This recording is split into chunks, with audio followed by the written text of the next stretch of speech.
السلام علیکم ملګرو. زه نن راغلی یم د خوشحال بابا مزار ته.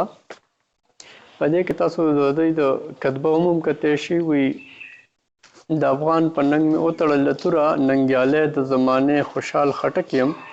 د دوی د زیږېدنې نیټه هم په دې باندې لیکلی شوې ده. دویمه خور د اسلامي 1002 هجري ده او انګریزي تاریخ ته دې راځي 1414 عیسوي. د مړینې تاریخ چې کوم دی نو هغه لومبۍ خور ده 1100 هجري کې راځي او انګریزي حساب سره دا راځي 1491 عیسوي.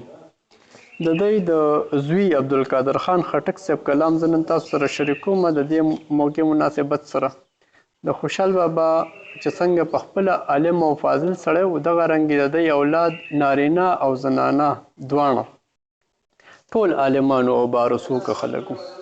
نو زه تاسو سره نن د مولانا عبدالقادر خان صاحب کلام شریک کوم. امید لرم ستاسو به خوښ شي. دی وایي که هر څو په ورځ او شپه کاندي طلب ور به نشي تر مطلوبه بې ادب. تربیې سین په قرآن که نظر وکړي د ادب صفت دی کړی پکې رب.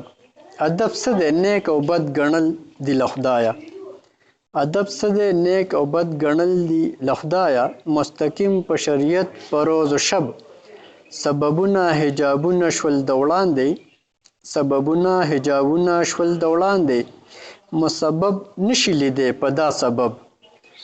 او ډیر مزدار شعر دی وایي چې لشنې ونې نسرې لمبې پیدا کا که لسرو لمبو بهار که څه عجب. او دواړه لب به هغه عاشقان ښکل کا چې له یار سرومال نه لري لب. ساقي څه خو طربناکې اوبه راکړه لوټ غمونه کړه له ما د زړه طرب. او بل ډېر مزدار شعر دی وایي چې اثر د بېهودۍ ترې پیدا کیږي تل برجنه ونه اوسه د عنب. او له خوږو مې دواړه شونډې سبا نښتې چې مې اوس بیخل په خوب کې د یار لب. او زړه پیاله عبدالقادره وینې